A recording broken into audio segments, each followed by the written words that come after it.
अस्सलाम वालेकुम। Programme night addition में हम आपको खुशामदीद कहते हैं। नाज़रीन, अफ़गान तालिबान ने जंग को ख़त्म करते हुए जहां अपने मुखालिफिन को आम मुआफ़ी दी है, वहीं जल्द अपनी हुकूमत बनाने का भी ऐलान कर दिया है। तालिबान के तर्जुमान ज़बीहुल्लाह मुजाहिद आज मीडिया के सामने आए और कहा कि हमारी किसी से दुश्मनी नहीं है, किसी से बदला नहीं लेंगे और ना ही अफ़गान सरजमीन किसी जंग का हिस्सा बनेगी।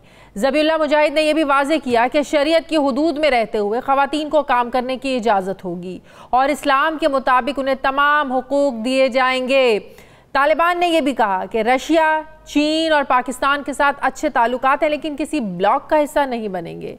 ज़बीहुल्लाह मुजाहिद ने कहा कि अगर अफगानिस्तान में मनशियात की फसलें हैं तो उन्हें भी तल्फ कर देंगे। सारी सरहदें हमारे कंट्रोल में हैं, किसी को मनशियात स्मगल नहीं करने देंगे।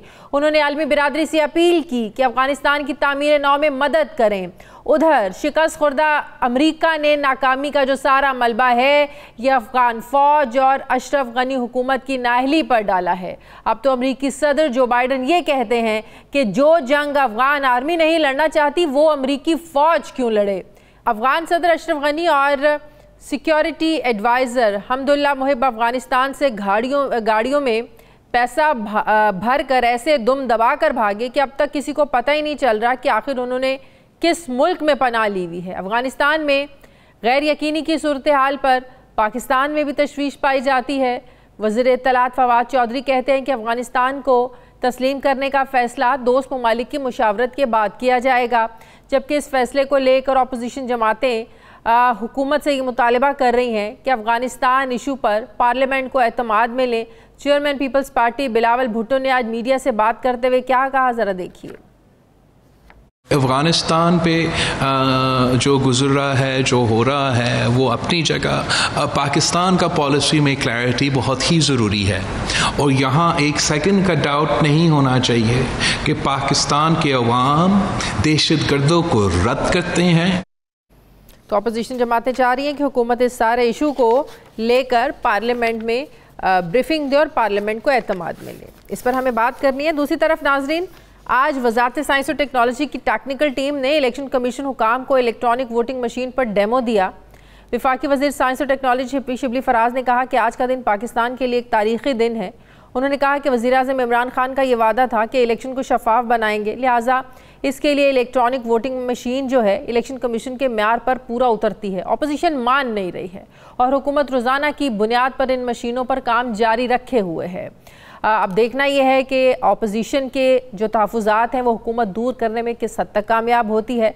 अब उधर एक और काम जारी है और उसमें भी कोई स्टेक होल्डर की जो है वो नहीं मान रहा है।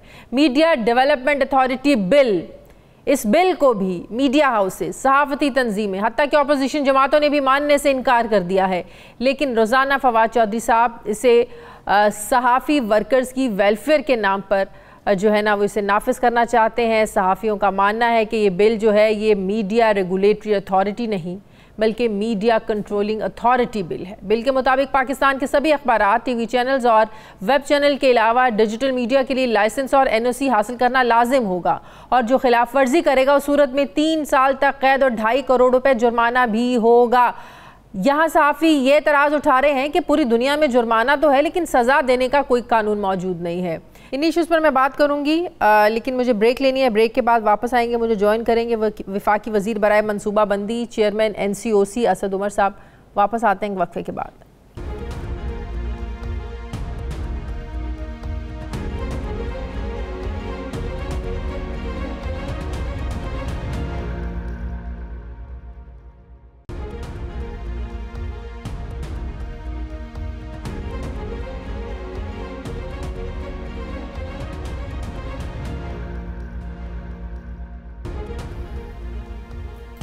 ब्रेक के बाद आपको खुशामदीद कहते हैं। असद उमर साहब वफाकी वज़ीर मुझे ज्वाइन कर रहे हैं। अस्सलाम वालेकुम, बहुत बहुत शुक्रिया असद उमर साहब आपका।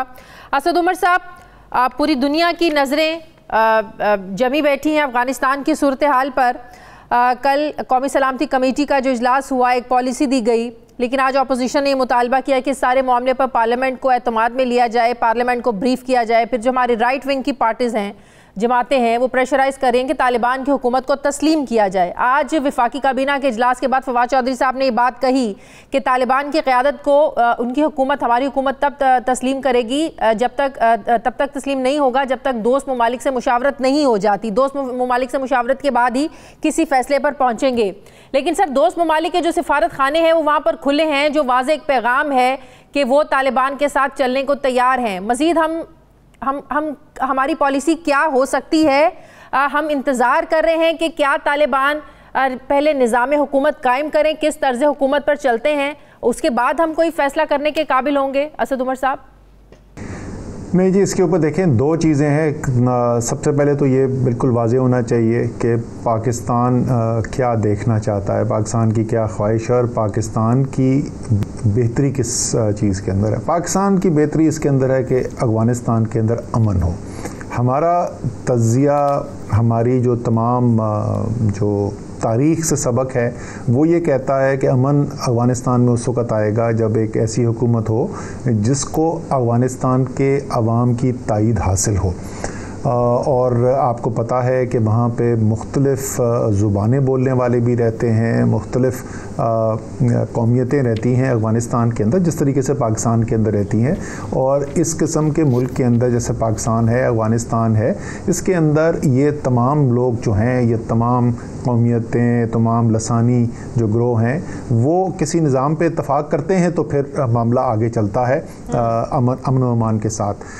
एक तो ये है। दूसरा ये है कि जो इस खित्ते के अंदर जो ममालिक हैं जो बराह रास्त असरअंदाज होते हैं अफ़गानिस्तान के हालात से, उन सब का एक पेज पे होना ज़रूरी है, क्योंकि हमने माजी के अंदर ये भी देखा है कि अफ़गानिस्तान के अंदर बहुत तबाही इस बात से आई है कि मुख्तलिफ ममालिक की आपस की जो रस्साकशी थी वो एक अदम इस्तेहकाम का बायस बनी अफ़गानिस्तान के अंदर। तो इसलिए हमारी सिर्फ ये कोशिश है, जैसे उसमें कहा भी गया कि एक इंक्लूसिव हुकूमत हो जिसके अंदर तमाम लोग हों, और हम ये फ़ैसला भी करना चाहते हैं। ज़ाहिर है कि पाकिस्तान एक खुद मुख्तार मुल्क है, हम अपने फ़ैसले करते हैं, लेकिन हमारी ख्वाहिश ये है कि ये फ़ैसला मिलजुल कर किया जाए और जो हमारे दोस्त ममालिक हैं, ख़ास तौर पर इस खित्ते से जो ताल्लुक़ रखते हैं, उनके साथ मुशावरत करके और एक साथ ये फैसला करना आपको लगता है अब आसान होगा? काबुल एयरपोर्ट पर जो हमने मनाजिर भी देखे, जो साफ एक वाज़ेह पैगाम मिल रहा था कि लोग वहाँ से निकलना चाह रहे हैं,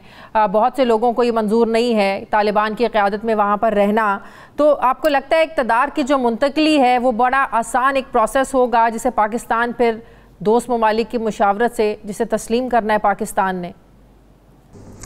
देखें, अगर आपका सवाल ये है कि क्या ये आसान है, तो ज़ाहिर है नहीं। अगर आसान होता तो पिछले 40 साल में हो सकता ना। ये 40 साल गुजर गए हमने ये हालात देखते हुए, लेकिन क्या ये नामुमकिन है? हमारे ख्याल में ये नामुमकिन नहीं है। हमारे ख्याल में अफ़गानिस्तान के लोगों ने और अफ़गानिस्तान के जो लीडर्स हैं उन्होंने भी सबक सीखा है। और आपको पता है कि आज वज़ीर आज़म के साथ मुलाकात हुई है कई उन लोगों की अफ़गानिस्तान के जो शुमाली इत्तेहाद जो था, नॉर्दर्न अलायंस जो था, जिनकी आपको पता है हिस्ट्री कितनी उनके तालिबान के साथ उनकी जंग रही है बाकायदा, जब तालिबान का पहला दौर था। तो वो लोग भी आए हुए हैं पाकिस्तान में और उससे भी उम्मीद पैदा होती है। आपको तालिबान के भी आपने जो बयान सुने हैं अभी तक वो हौसला अफजा हैं। तो हमें तालिबान की तरफ से भी और वो लोग जो तारीख़ में तालिबान की मुखालफत करते रहें, दोनों तरफ से इस वक़्त ये पैगाम सुनने को मिल रहा है कि वो मिलकर कोई इश्तराक से इसका हल निकालना चाहते हैं। और ज़ाहिर फ़ैसले तो अफ़गानिस्तान के अवाम ने करने हैं। पाकिस्तान और दूसरे ममालिक को इस किस्म की जो बातचीत है, ऐसी जो बाहमी मुशावरत है, उसमें जो भी हम मदद दे सकें वो हमें करनी चाहिए और उसको इनकरेज करना चाहिए। तो ये मेरे ख़्याल में इस वक्त जो हालात हैं उसमें ये नामुमकिन नहीं नज़र आ रहा। उसमें एक बहुत बड़ी जो रुकावट थी वो अशरफ गनी थे। आपको पता है उनकी काबीना के 2-3 लोग, अमरुल्लाह सालेह, हमदुल्लाह मोहिब, ये कुछ लोग बिल्कुल ख़िलाफ़ थे किसी भी किस्म की मुफाहमत के, वो अब वहाँ से निकल गए हैं। बाकी लोग जो हैं वो इसके अंदर इस वक्त उनका रवैया जो है मज़बूत नज़र। इसके बावजूद हमने देखा बरतानिया और यूरोपीय ममालिक जो हैं अल-ऐलान कह रहे हैं कि हम तालिबान क़यादत को मानने के लिए तैयार नहीं हैं। कल को मगरबी दुनिया का प्रेशर आता है तो पाकिस्तान कहाँ खड़ा होगा? देखिए, पाकिस्तान जो है वो ये माजी में ऐसा हुआ है कि पाकिस्तान ने दबाव में आकर फ़ैसले किए हैं, लेकिन ये वो पाकिस्तान नहीं है, ये मैं आपको बता सकता हूँ। ज़ाहिर है पाकिस्तान चाहता है कि आलमी बरादरी जो है उसके अंदर, उसके फ़ैसलों के अंदर एक हम आहंगी नज़र आए, और हम ये चाहेंगे कि ये सारे जो फ़ैसले किए जाएं उसके अंदर जो मगरबी मुल्क हैं, और ख़ास तौर पे अमेरिका, बरतानिया जो लीडिंग कंट्रीज़ हैं, जर्मनी है, फ्रांस है, अगर वो भी जो फ़ैसले हो रहे हैं उसको वो सपोर्ट करेंगे तो सच्ची तो यही सूरत हाल है। तो उनके साथ भी हमें इंगेज करना है और कोशिश ये करनी है कि वो भी साथ करें। लेकिन हमें तो हम तो आज तक तो IMF का प्रेशर भी बर्दाश्त कर रहे हैं, वो सारे जो उसके कॉन्सिक्वेंसेस होती हैं वो आवाम को भुगतना पड़ते हैं, लेकिन हम IMF से निकलते नहीं हैं। फिर FATF की तलवार है जो हमेशा हम पर लटकती है, उसे लेकर पाकिस्तान को हमेशा जो है ना ब्लैकमेल किया जाता है। तो इन मामलात को देखते हुए सर मुश्किल नहीं होगी? देखें, वो ये जो वज़ीर आज़म का रिज़ॉल्व है ना कि पाकिस्तान एक ख़ुद मुख्तार मुल्क होगा, एक ऐसा मुल्क होगा जो कौमी अपना एक तशख़्ख़ुस रखेगा और एक ख़ुददारी का मज़हर होगा उसके अंदर, वो तहरीक इंसाफ का आपको पता है ना, जो ओरिजिनल स्लोगन है उसके अंदर भी जो 3 चीज़ें हैं उसमें से एक ख़ुददारी है। और वो आपने जिस वक्त बालाकोट पर हमला किया था भारत ने, जब भी आपने देख लिया था कि वो ख़ुददारी जो है वो सिर्फ ज़ुबानी कलामी नहीं होती, वो अमलन नज़र आती है। और अभी आज से चंद हफ्ते पहले वो एब्सोल्युटली नॉट में भी आपने सुन लिया था। तो हम चाहेंगे कि बिल्कुल, और हमारे ख्याल में, मैं आपको बताता हूँ, ये जो आप कह रही हैं थ्योरेटिकल, हमारे ख्याल में मगरब का क्या इंटरेस्ट है? मगरब का इंटरेस्ट ये है कि यहाँ से, इस खित्ते से कोई दहशत गर्दी की वारदातें ना हो, यहाँ से बाहर ना निकले। तो जो चीज़, जिस हल को हम समझते हैं उसका अफगानिस्तान के लिए बेहतरीन है, वो इस दहशत गर्दी को ख़त्म करने के लिए भी बेहतरीन अमल हुआ। तो हमें इस वक्त यहाँ पर ऐसी सूरत हाल नहीं नज़र आती कि मगरब के मफाद कुछ और हों और हमारे मफाद कुछ और हों। तो हमें तो कोशिश यही करनी चाहिए कि सबको साथ लेकर चलें जितना हम है। लेकिन मैं फिर वही बताऊँगा कि हम तो सब सानवी किरदार हैं, असल फ़ैसले तो करने अफगानिस्तान के अवाम ने, फ़ैसले पाकिस्तान ने नहीं करने, अमेरिका ने नहीं करने, अफगान के अवाम ने करने। हम तो सिर्फ उनके लिए जो माहौल बनाया जा सकता है, उनकी जो मदद की जा सकती है, उसके अंदर पाकिस्तान ने पहले भी बहुत मजबूत किरदार अदा किया है पिछले 1-2 साल के अंदर, और अभी भी इंशाल्लाह ताला वो मजबूत किरदार जारी रहेगा। सही। असद उमर साहब, इस वक्त हुकूमत पाकिस्तान ने अफगानिस्तान में जो सबसे ज़्यादा सिफारतकार हैं, फिर NGOs का स्टाफ है, फिर सहाफ़ी हैं, उनके लिए वीज़े ऑन अराइवल की सहूलत दी जा रही है। लेकिन सर इसके अलावा बहुत सी इत्तलात ऐसी भी मिल रही हैं कि आम आवाम जो हैं, लोग जो हैं, वो भी वहाँ से निकलना चाह रहे हैं। तो इस हवाले से पाकिस्तान की क्या पॉलिसी है वीज़े देने के हवाले से, उनकी रजिस्ट्रेशंस के हवाले से? क्या आम लोगों को भी आने की इजाज़त दे रहे हैं हम लोग? अच्छा जी, पहली बात तो मेरे ख्याल में दुनिया तो शायद भूल चुकी है, तो हम, हमारी ज़िम्मेदारी, आपकी मेरी, हमारी ज़िम्मेदारी है दुनिया को याद दिलाएं कि आज भी तकरीबन 40 लाख अफ़गान महाजरीन इस सरज़मीन पे मौजूद हैं। पाकिस्तान ने दहाइयों से उनके लिए एक मेज़बान का किरदार अदा किया है और खुला दिल करके किया है। वो हमारे भाई बहन हैं और हमने उनके लिए अपने घर को खोला है। लेकिन ज़ाहिर है ये इसकी वजह से एक बहुत बड़ा बोझ भी है पाकिस्तान के ऊपर। पाकिस्तान की मईशत जो है वो भी एक मुश्किल वक्त से गुज़री है, और ख़ास तौर पे कोरोना के बाद तो दुनिया में तमाम ममालिक जो हैं उनकी मईशतें जो हैं, तो हमारी तो ज़ाहिर है ये अब ख्वाहिश होगी कि मज़ीद कोई यहाँ पर महाजरीन ना आना पड़े। इसलिए मैं कह रहा हूँ कि उसका कल की सूरत हाल के बाद अब हमारी पॉलिसी क्या है आम आवाम के लिए? नहीं, इस वक्त जो है हमारी जो कुछ टारगेटेड जो तबके हैं जिनका आपने जिक्र किया, उनके लिए तो हमने ये फौरी फ़ैसला किया है। वरना हमारी इंटरनेशनल जो इदारे हैं उनको भी यही रिक्वेस्ट है कि अगर वहाँ इंटरनल डिस्प्लेसमेंट होती है, उसका ख़दशा काफ़ी कम हुआ इस बात से कि एक बड़ी खाना जंगी नहीं हुई है। एक पहलू उसका ये निकला, जितनी तेज़ी से वहाँ पे हालात बदले हैं, कि अगर वहाँ खाना जंगी शुरू हो जाती और वो चलती रहती तो फिर बहुत ख़तरा था कि बहुत बड़ी तादाद के अंदर वहाँ आबादी जो है वो डिस्प्लेस होती, वो अभी हुई नहीं है। और जिस तरीके से मशावरत चल रही है, अगर अच्छे फैसले हो जाएं तो इंशाल्लाह होगी भी नहीं, लेकिन अगर खुदा न खास्ता वो होती भी है तो हमारी तो इंटरनेशनल जो इदारे से रिक्वेस्ट ये है कि अफगानिस्तान के बॉर्डर के अंदर वो इंतजामात करे। ये बैनुल अक़वामी कम्युनिटी जो है उनकी जिम्मेदारी है, सिर्फ पाकिस्तान की जिम्मेदारी नहीं है। वहाँ पर कैंप्स लगाए जाएं और उनको वहाँ रखने का इंतजाम किया जाए। आप कुछ पाकिस्तानी सियासत को लेकर एक दो सवाल करना चाहती हूँ आपसे। आज हमें ये बताया गया कि 15 रोज़ में ईवीएम को लेकर हुकूमत जो है वो फैसला कुन इक़दाम करने जा रही है। सर हमें भी पता है, आपको भी पता है, अपोजिशन इसको मानने को तैयार नहीं है। इलेक्ट्रॉनिक वोटिंग मशीन पर इलेक्शन कमीशन के भी तहफ़्फ़ुज़ात हैं। फिर सदारती ऑर्डिनेंस की जब आप लोग बात करते हैं जिसके लिए ख़ास सिचुएशन होती है, ख़ास हालात हों, तो आप सदारती ऑर्डिनेंस लेकर आते हैं। जब अपोजिशन नहीं मानेगी तो कैसे आप इसको इम्प्लीमेंट करवाएंगे, क्या करेंगे आप लोग? देखें, पाकिस्तान एक पार्लिमानी जमहूरी निज़ाम है और यहाँ पे कानून साजी का एक तरीक़ेकार है और वही इस्तेमाल किया जाता है कोई भी कानून बनाने के लिए। कहीं पर हमारी आइन के अंदर ये नहीं लिखा हुआ कि कानून बनाने के लिए तमाम मेंबरान की मर्ज़ी उसके अंदर शामिल होना ज़रूरी है। ज़ाहिर है हम कोशिश करते रहे हैं, पहले भी हमने मीटिंग्स की हैं और हमारी अभी भी ये कोशिश होगी कि अपोजिशन की बात को खुले दिल से सुना जाए और जो भी उसमें कोई ऐसी बेहतरी के लिए तजावीज़ वो देते हैं उसके ऊपर अमल भी किया जाए।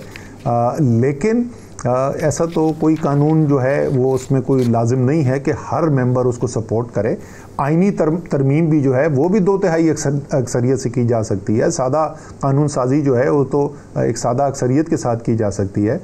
तो जो हमारे आइन के अंदर तरीक़ाकार दिया हुआ है कानून बनाने का, उसी तरीके को इस्तेमाल किया जाएगा और कोशिश, जैसे मैंने कहा, बड़े खुले दिल से हम अपोजिशन की बात सुनने को तैयार हैं क्योंकि जो भी उसके अंदर आपको अपोजिशन के साथ निपटना, लेकिन दूसरी तरफ सहाफ़ी बिरादरी से भी निपटने के लिए आप लोग जो तैयारियां कर रहे हैं, Pakistan media development authority bill जो कानून लाने की कोशिश आप लोग कर रहे हैं, जिसमें एक ही छतरी के नीचे पूरे मीडिया को आप इकट्ठा करने जा रहे हैं, सहाफ़ती तंजीमें, सहाफ़ती बिरादरी, ऑपोजिशन इसको मानने को तैयार नहीं है। सर रही बात तनकीद की, इस बिल के पॉइंट जो मैंने पढ़े हैं जिससे ये चीज़ समझ में आती है कि हुकूमत शायद ये तनकीद जो अपने ऊपर होती है इसको बर्दाश्त करने को तैयार नहीं है।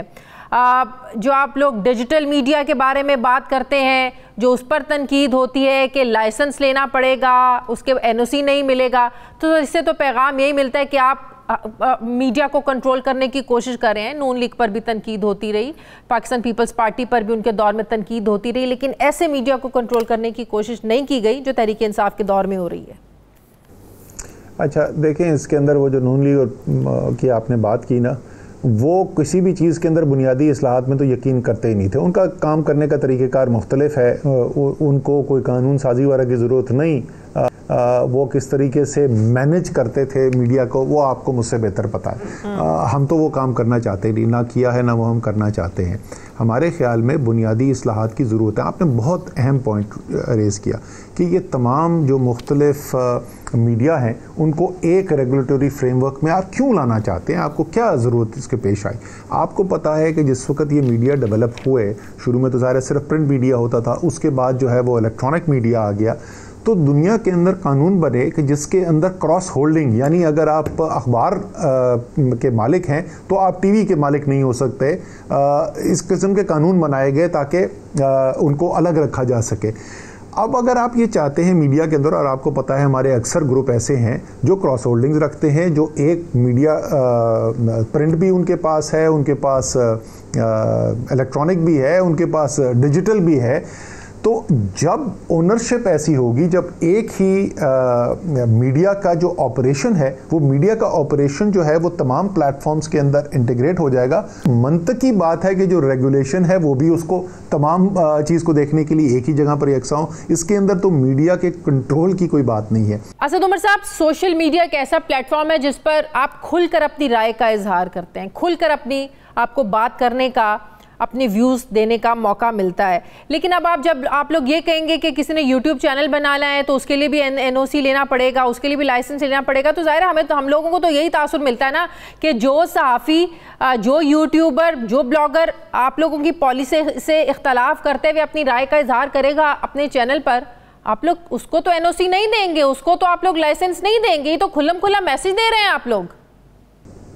अच्छा जी, ये तो सोशल मीडिया पे भी मैं आ जाता हूँ। जो इलेक्ट्रॉनिक मीडिया पे और प्रिंट पे जिस किस्म की तनकीद हुकूमत की होती है, और ये सारी दुनिया में हो रहा है, ये पाकिस्तान में नहीं हो रहा है, तो बल्कि वाज़े पॉलिसीज़ नज़र आती हैं ग्रुप्स की कि वो एक पार्टी को सपोर्ट कर रहा है या दूसरी पार्टी को सपोर्ट कर रहा है। तो हमने उनमें से किसी पे बंदिश नहीं लगाई, तो सोशल मीडिया के एक यूट्यूब अकाउंट पे बंदिश लगा के हम क्या करेंगे? पूरी इतनी बड़ी एम्पायर चल रही है, उसके ऊपर कभी हमने बंदिश नहीं लगाई, ना कभी कोशिश की है लगाने की।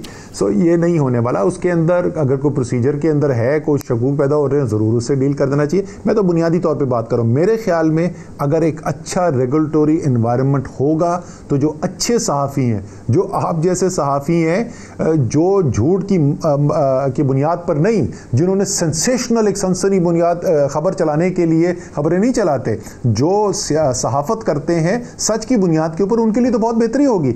इस वक्त सूरत हाल क्या है? क्या आप ज़रा सूरत हाल देखें। इस वक्त सोशल मीडिया पे एक साहब खड़े हुए, उन्होंने कहा 14 खरब रुपए, शायद हो सकता है वो 13 का हो या 12 का हो, ऐसे ही 12, 13, 14 खरब रुपए की कोविड के अंदर पैसे खा गए, बशमूल IMF ने जो दिया था वो पैसा खा गया। IMF ने कोविड के लिए कौन सा पैसा दिया था? कुछ 14 खरब रुपए को अंदाजा है उनको 14 खरब रुपए होते क्या? और ऐसा नहीं कि उन्होंने गलती करी, उन्होंने कहा कि ये ना की वजह से आप सबको तो ये नहीं कर सकते। स्टेक होल्डर्स की मुशावरत के बगैर भी कानून लेकर आना ये ज्यादती नहीं है सहाफ़ियों के साथ, मीडिया के साथ? ये मैं फवाद चौधरी साहब से ये ज़रूर कहूँगा कि मुशावरत ज़रूर करें। मुशावरत के अंदर ज़रूरी नहीं कि हर बात मानी जाए, लेकिन खुले दिल से बात सुननी ज़रूर चाहिए। ये मैं फवाद चौधरी और इतने मंझे हुए वो फवाद चौधरी साहब मंझे हुए मीडिया के भी एक्सपर्ट हैं और मंझे हुए सियासतदान भी हैं। आई एम श्योर वो ऐसी गलती उन्होंने नहीं की होगी। आई एम श्योर वो मुशावरत कर रहे होंगे।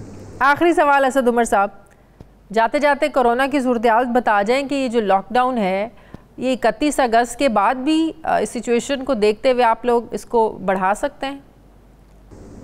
अगर पाकिस्तानी वैक्सीनेशन जो है वो बड़ी तादाद में नहीं करवाएंगे तो बंदिशें चलती रहेंगी। लॉकडाउन तो नहीं है, बंदिशें हैं और बंदिशें बदकिस्मती से चलती रहेंगी। सारी दुनिया का तजुर्बा यही है और हमने अगस्त के शुरू में देखा था, बड़ी तेज़ी आई थी।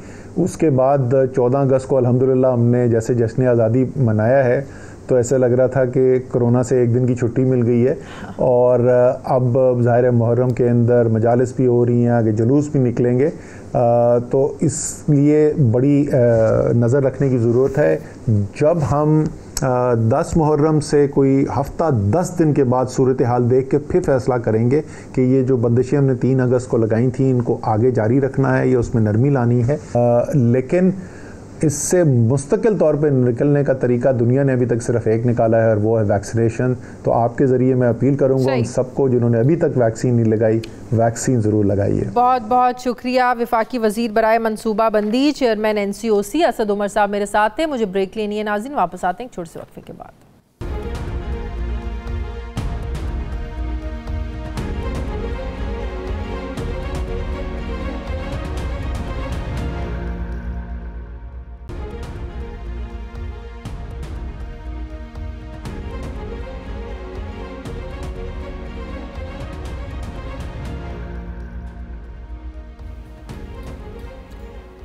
ब्रेक के बाद एक बार फिर से आपको खुशामदीद कहते हैं। पाकिस्तान पीपल्स पार्टी के सीनियर रहनुमा माहिर कानून बैरिस्टर चौधरी एतजाज़ एहसन साहब मुझे ज्वाइन करें। अस्सलाम वालेकुम, बहुत बहुत शुक्रिया चौधरी साहब आपका। चौधरी साहब, अफ़गानिस्तान की सूरत हाल पूरी दुनिया के सामने है। जिस तरह से अफ़गानिस्तान का नक्शा बदला है, कल कौमी सलामती कमेटी का इजलास हुआ, पाकिस्तान की पॉलिसी वाज़े तौर पर बताई गई। आज भी फवाद चौधरी साहब ने कहा कि दोस्त ममालिक की मुशावरत के बाद ही हमें फ़ैसला करना है कि हमें कहाँ खड़े होना है और तालिबान की क़यादत को तस्लीम करने के हवाले से। अब अपोजिशन कह रही है, पाकिस्तान पीपल्स पार्टी कह रही है पार्लियामेंट में लेकर आएँ, पार्लियामेंट में ब्रीफिंग दे, पार्लियामेंट को एतमाद में ले। कल जो पॉलिसी बयान कौमी सलामती कमेटी के इजलास के बाद दिया गया, क्या उससे मुतमईन नहीं है पाकिस्तान पीपल्स पार्टी? नहीं, बयान जो देना चाहिए वो पार्लियामान के सामने ही देना चाहिए। सही। ऐसी पॉलिसी का बयान किसी और इदारे में मुनासिब नहीं है, ना होता है। ये होना चाहिए पार्लियामान में। पार्लियामान किस लिए है? पार्लियामान में आके हुकूमत अपनी सारी अफ़गान पॉलिसी बताए, क्या इरादे रखती है, क्या उसके इम्कानात हैं, क्या उसमें ख़दशात हैं, क्या उसमें पेचीदगियाँ पैदा हो सकती हैं, क्या उसमें कौन कौन सा मुल्क हमारे नज़रिए को के ज़रिए, हमारे लेंसेज के ज़रिए अफ़गानिस्तान को देखने को तैयार होगा। बहुत सारे ममालिक कहते हैं कि दहशत गर्दी कराई अफ़गानिस्तान में पाकिस्तान ने है, और पाकिस्तान ही करा रहा है सारा कुछ, और पाकिस्तान पे डाल रहे हैं, जबकि पाकिस्तान ने जितनी दहशत गर्दी को ख़त्म करने की जद्दोजहद की है और जितनी जानें इसमें उनकी पाकिस्तान की सरफ हुई हैं, और जितना हुकूमत अफ़गानिस्तान के लिए की तरफ हाथ बढ़ाया है दोस्ती का और अमन का, लेकिन वो लिपट गए थे जाके मोदी को, और मोदी तो बहुत ज़्यादा पाकिस्तान मुखालिफ शख्स है, को हद हो सकती है मोदी की। एक बात मैं अजीब बात आपको मोदी की बताऊं, मोदी ने ये ऐलान किया है कि 14 अगस्त को वो यौम स्याह मनाया करेगा और 15 अगस्त को वो मनाया करेगा भारत में यौम आज़ादी और उस यौम जश्न। अब यौम जो स्याह मनाया जाएगा वो 14 अगस्त जो हमारा यौम आज़ादी है। कभी पहली तो बात है कभी किसी मुल्क ने शाजिया को ये मैंने नहीं सुना कि एक मुल्क का यौम आज़ादी है, दूसरा मुल्क उस दिन यौम स्याह मनाएगा। भाई तुम्हें क्या यौम स्याह मनाने की है? वो खुश हो रहे हैं आज़ादी पे, अपनी आज़ादी मिली ना मिली उनको, वो खुश हो रहे हैं, उनको खुश होने दो, आपको क्या इसमें जलन है। लेकिन दूसरी बात बड़ी दिलचस्प है, वो ये है कि अगर यौम स्याह है, अगर भारतीयों के लिए ये यौम स्याह है तो इसका मतलब है कि कुछ उनको तकलीफ़ हुई है, यानी यौम स्याह इसलिए है कि हिंदुस्तान टूट गया। बिल्कुल। अब हिंदुस्तान अगर टूट गया तो हिंदुस्तान टूटा, पाकिस्तान तो नहीं टूटा ना। ये 14 अगस्त को पाकिस्तान तो बना है, और हिंदुस्तान अगर टूटा है तो 15 अगस्त को आपको यौम स्याह मनाना चाहिए। भारत को भी अपनी शिकस्त नजर आई है, भारत की इतनी बड़ी इन्वेस्टमेंट सरमायाकारी सारी उसको डूबती हुई नजर आ रही है, लेकिन फिर भी आपको नहीं लगता पाकिस्तान के लिए बिल्कुल सही, पाकिस्तान जो है ना वो वेट एंड सी की पॉलिसी अपनाए हुए है? हमें दुनिया के रवैये को देख के, दोस्त ममालिक के रवैये को देखकर उनके साथ ही चलकर कोई फैसला करना चाहिए। नहीं, हमें वेट एंड सी की पॉलिसी बिल्कुल इख्तियार करनी चाहिए। अभी ये तालिबान एक लिहाज से अभी तक तो फिर भी जिम्मेदारी से काम कर रहे हैं और जो कुछ भी कर रहे हैं, लेकिन और एहतियात से कर रहे हैं, जो कि बड़ी अच्छी बात है, और इसमें इनको इनकरेज करना चाहिए इस तरह की। अगर वो हुक्मरानी करते हैं, उनके बड़े मसाइल हैं, बहुत मसाइल हैं। एक तो उनकी रियासत तो मिल गई है उनको, पर रियासत नहीं है। रियासत तो मिल गई है पर रियासत है ही कहीं नहीं। सही। कोई ब्यूरोक्रेसी नहीं है, कोई उसका ढांचा नहीं है रियासत का, कोई कानून साज असेंबली या ग्रोह नहीं है। कौन टैक्स लगाएगा, कितना टैक्स सब्जी पे लगेगा, कितना टैक्स मोटर कार पे लगेगा, कितना वो किस तरह वसूल किया जाएगा, वो किस तरह खर्च किया जाएगा, इस तरह तखमीने किस तरह रखे जाएंगे। ये एक चीज़ तो नहीं है जो रियासत जब बनती है, बहुत बड़ा चैलेंज होगा तो रियासत में पूरी एक मशीनरी। बिल्कुल, बहुत बड़ा चैलेंज होगा कि गुड गवर्नेंस को भी उन्होंने लेकर आना है। आगे बढ़ने से पहले अब एक सवाल पूछना चाहती हूँ इससे हटकर। सर, पाकिस्तान की पहली खातून जज सुप्रीम कोर्ट की आयशा मलिक जो बनने जा रही हैं, ये कितनी बड़ी कामयाबी है पाकिस्तान की ख़वातीन के लिए? ये औरत के लिए तो बहुत कामयाबी है, औरत का तो कमाल है, और आयशा मलिक साहिबा का यकीनन इसमें कमाल है, और वो बिल्कुल डिज़र्व करती हैं सुप्रीम कोर्ट में जाना। मुझे जो मुश्किल नज़र आती है ना इसमें, वो मैं उनकी सलाहियतों का बिल्कुल एतराफ़ करता हूँ, उसको तस्लीम करता हूँ, और मैं तो यहाँ से कहता हूँ कि लाहौर हाई कोर्ट में उन जैसा जज ही कोई नहीं है। सही। जो मुझे इस बात में समझ नहीं आ रही, और वो ये है कि आप देखें आयशा मलिक साहबा को सुप्रीम कोर्ट ले जाने के लिए उनसे सीनियर जो जज हैं और जो 4 साल 5 साल सिंध हाई कोर्ट के चीफ जस्टिस रहे हैं, उनको एडहॉक जज लगाने की कोशिश है ताकि आयशा बीबी के लिए वो सीट बन जाए। अब इससे बड़ी और सीनियरिटी का प्रिंसिपल ख़राब हो, एक तो इससे आयशा साहबा को खुद तकलीफ होगी, खुद आई नो, बट दूसरा जो मेरे लिए ज़्यादा इम्पोर्टेंट बात है वो ये है कि आयशा अगर अब चली जाती हैं सुप्रीम कोर्ट तो उनका ज़्यादा चांस नहीं रहता लाहौर हाई कोर्ट का चीफ जस्टिस बनने का। बिल्कुल बिल्कुल। जबकि लाहौर हाई कोर्ट को आयशा मलिक जैसा चीफ जस्टिस चाहिए, खुदा की कसम ठीक करके रख देगी, इस अदालत को ठीक करके सही समत में चला देगी, और उसके बाद उसको सुप्रीम कोर्ट का में ले जाए, और सुप्रीम कोर्ट का चीफ जस्टिस भी मैंने जहाँ तक इत्तला ली है वो सुप्रीम कोर्ट का चीफ जस्टिस भी बनेगी उसके बाद भी, और शी इज़ यंग इनफ। तो मुझे इस बात की ज़रा तो फिर यहाँ से उन्हें भेजकर सुप्रीम कोर्ट का जज लगा दिया जाए और chief justice Lahore high court ना बनने दिया जाए।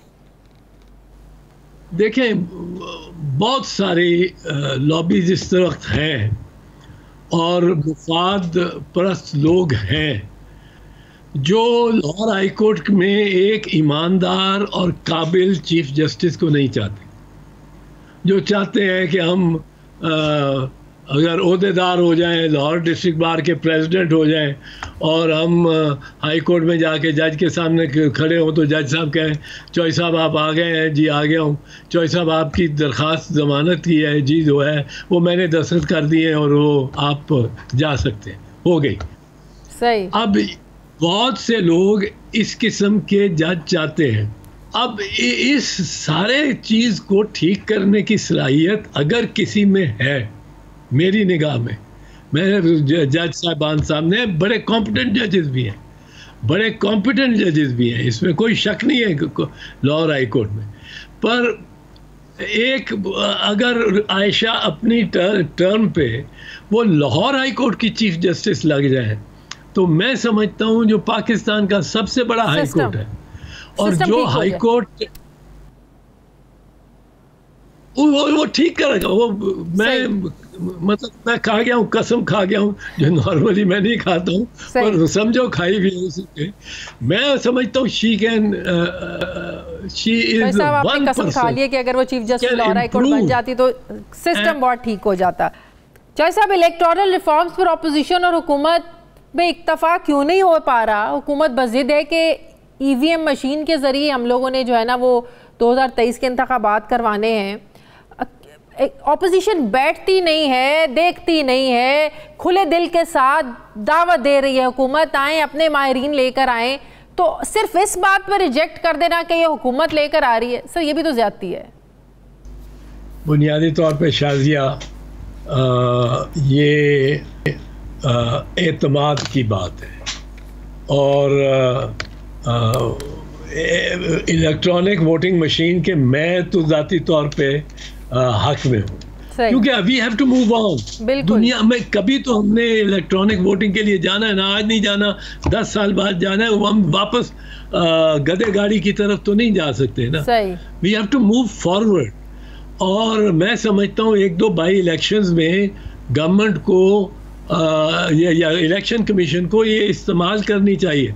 ज़रूरी नहीं है ये वो जो शिबली दिखा रहे हैं, ज़रूरी नहीं। अगर वही अच्छी है तो ठीक है, उसको अपना लेना चाहिए, अगर नहीं अच्छी तो उसको उसकी जगह। तो मैं बात कर रही हूँ, जब तक ऑपोजिशन बैठेगी नहीं, अपनी तजावीज़ नहीं देगी, पेश नहीं करेगी, अगर कोई फॉल्ट है उनको बताएगी नहीं, तो बात कैसे बनेगी? यही तो मैं कह रही हूँ कि सिर्फ इसी वजह से रिजेक्ट कर देना कि हुकूमत लेकर आ रही, तो अनफेयर सी बात है, नामुनासिब बात है ये देखे ना, सर जोड़ के बैठना चाहिए इस पे, हुकूमत को भी, सारी जमातों को भी। मैं समझता हूँ कि निकालना एक ऐसा मॉडल चाहिए जो कि जिससे रिगिंग ना हो सके। अब अगर शाहिद खान अब्बासी को एतराज़ात हैं और एहसन इकबाल को कोई एतराज़ात हैं उस पर, एहसन इकबाल मेरी इतला है ने फेस करना था एक प्रोग्राम में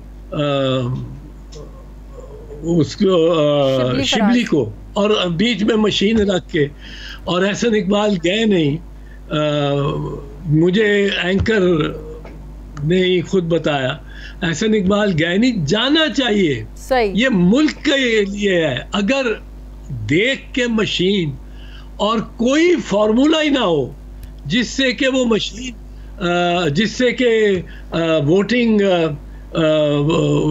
शफाफ हो सके, अगर कोई भी ना हो इलेक्ट्रॉनिक का, तो फिर उसको रद्द कर दें। वरना दुनिया में अमेरिका, यूरोप, हर जगह इस्तेमाल हो रही है। जो कह रहे हैं कि 20 मुल्कों ने, 22 मुल्कों ने रद्द कर दिया, वो हमारे जैसे मुल्क हैं जिन्होंने रद्द किया। ये ठप्पा ब्रिगेड जो है, इससे हमें एक निजात मिलनी चाहिए। और इसमें बायोमेट्रिक्स का ला के सिलसिला, डबल वोटिंग तो बिल्कुल ही मतलब है ख़त्म हो जाती है। हमारे यहाँ 5-5, 10-10 वोट एक उस पे शनाख्ती कार्ड पे बनते हैं, वोट बनते हैं और डाले जाते हैं, क्योंकि शनाख्ती कार्ड का नंबर आप लिख देते हैं, और वो चाहे कोई नंबर लिख दे, आप लिख देते हैं और आपको वो अंदर जाने देते हैं। बिल्कुल आप सही बात कर रहे हैं। ऑपोजिशन को ये देखना चाहिए, इस पर इत्तफाक राय होना चाहिए, ताकि 2023 के इंतखाबात इलेक्ट्रॉनिक वोटिंग मशीन के ज़रिए हो सके। और हुकूमत जो दावा करी है कि इससे जो धांधली के जो खदशात हैं वो बिल्कुल ख़त्म हो जाएंगे, धांधली नहीं होगी। बहुत बहुत शुक्रिया चौधरी एतजाज़ अहसन साहब, पाकिस्तान पीपल्स पार्टी के सीनियर रहनुमा माहिर कानून मेरे साथ हैं। मुझे ब्रेक लेनी है नाज़रीन, वापस आते हैं छोटे से वक्फे के बाद।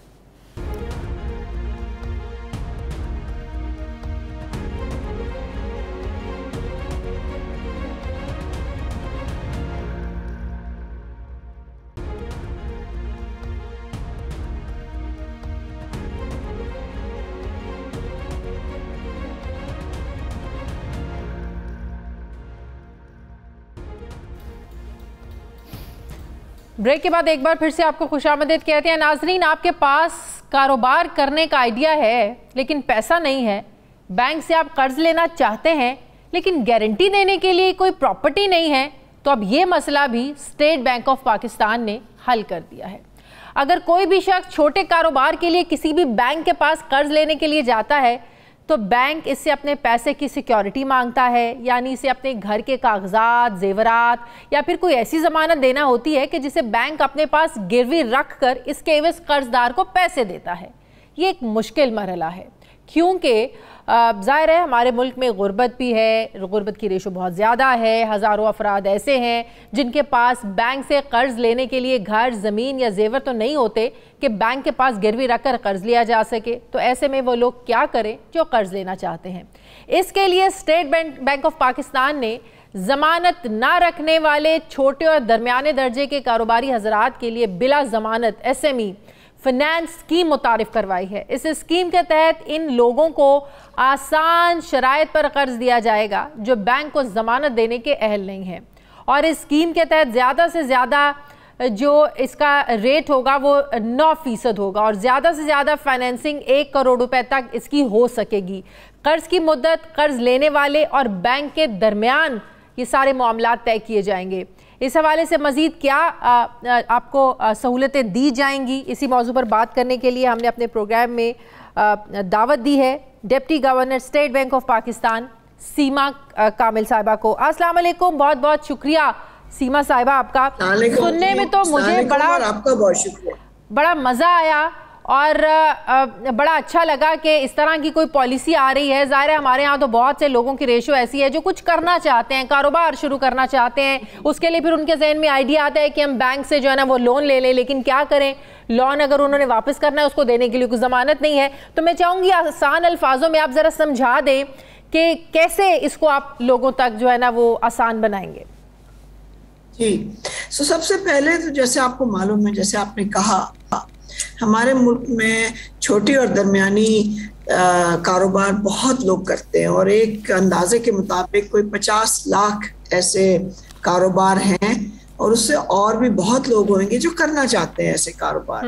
पर जाहिर वो उन्हें उसके लिए, उसको चलाने के लिए, उसको सेटअप करने के लिए कुछ कर्ज की ज़रूरत होती है। और अब वो बैंक के पास जाते हैं तो इसमें 2-3 चीज़ें होती हैं जो उनके रास्ते में आती हैं जिससे मुश्किलात होती है। एक तो बैंक, आपने जैसे कहा, कुछ सिक्योरिटी या जमानत मांगता है, और वो लोग नहीं दे सकते। हमारे मुल्क में लोग कहाँ से दे दें या दुकान दे दें या दफ्तर दे दें। सो हमने ये इसकी वजह से SME फाइनेंस या छोटे और दरमियाने कारोबार की फाइनेंस बहुत इतनी नहीं है जितनी होनी चाहिए। सो ये इसका एक बुनियादी रीज़न है। तो फिर हमने ये एक स्कीम निकाली है, इसका नाम हमने रखा है SME आसान फाइनेंस, और का नाम साफ रखा है क्योंकि बैंकिंग की ज़बान में क्लीन लेंडिंग होती है, साफ। सो ये इसमें कोई जमानत की जरूरत नहीं। लेकिन फिर मेरे ज़हन में एक सवाल आ रहा है ना, फिर जो फ्रॉड माजी में होते भी रहे हैं, फिर फ्रॉड और फिर जो जेन्युइन है लोग, आपको कैसे पता चलेगा ये वापस कर देगा, ये वापस नहीं करेगा, कैसे ये होगा? फिर ये बैंक, मैं थोड़ा सा इसकी बैकग्राउंड दे दूं।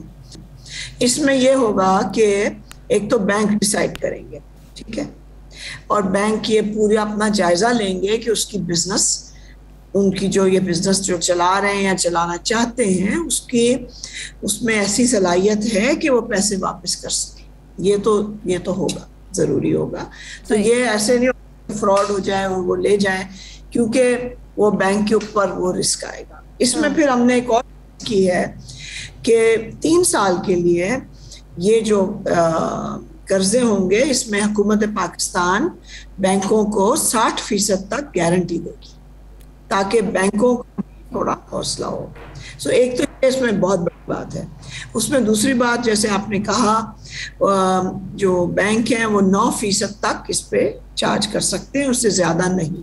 इसमें भी एक बहुत फ़ायदा है कारोबारी तबके का, क्योंकि वो अगर बाज़ार से अगर लोन लें या जो इनफॉर्मल मार्केट जिसको कहते हैं, जहाँ से कर्जे मिल सकते हैं, वो 24% से ज़्यादा होते हैं। उसका जो रेट होते हैं आपको मालूम ही है।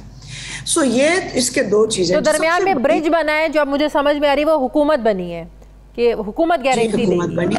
और ये जो लोन देने के पैसे हैं, ये स्टेट बैंक देगा, जिसको हम रीफाइनेंस कहते हैं। वो बैंकों को हम पैसे देंगे और 60% तक हुकूमत पाकिस्तान इसकी गारंटी करेगी, बाकी रिस्क बैंक उठाएंगे। मतलब कि अगर आप बैंक को पैसे मिल जाएंगे, अगर कोई नहीं कर रहा, फिर हुकूमत जाने और लेने वाला जाने।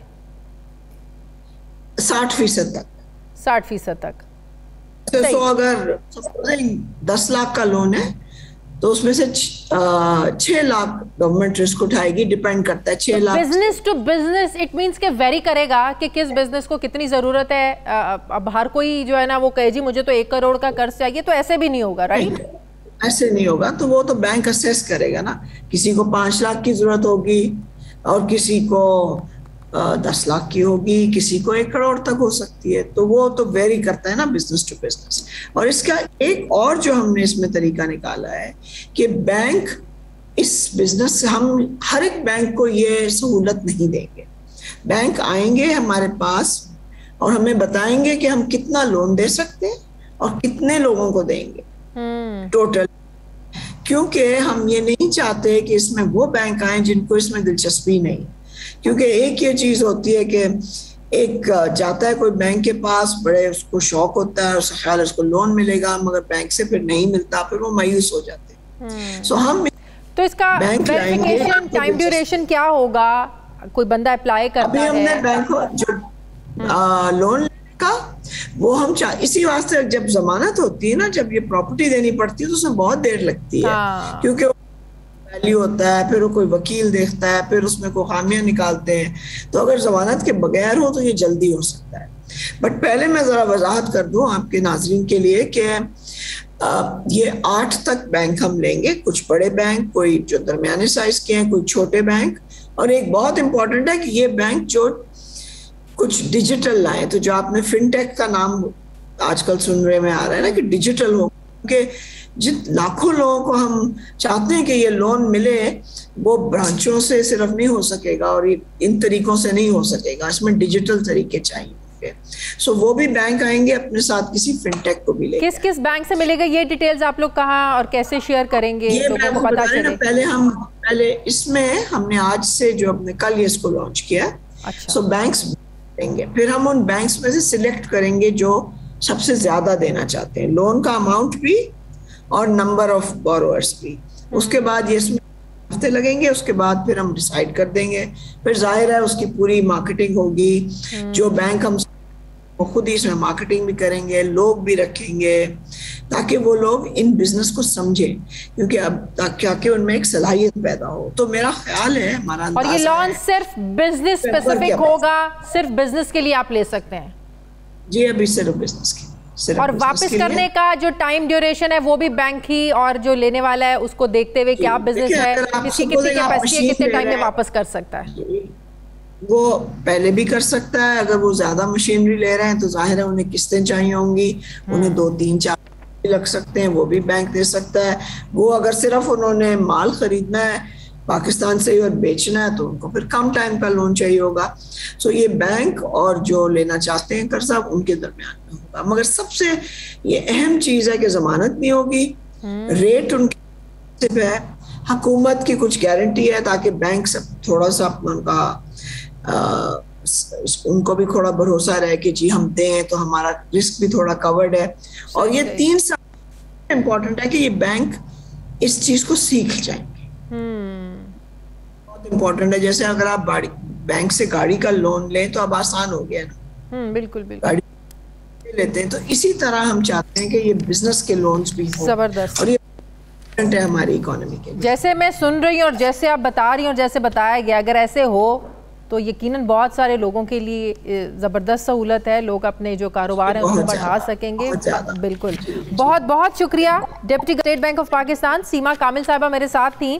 प्रोग्राम का वक्त ख़त्म हो गया। नाज़रीन, फीडबैक ज़रूर दीजिएगा, अपना ख्याल रखिएगा। मुझे इजाज़त दीजिए, अल्लाह हाफ़िज़।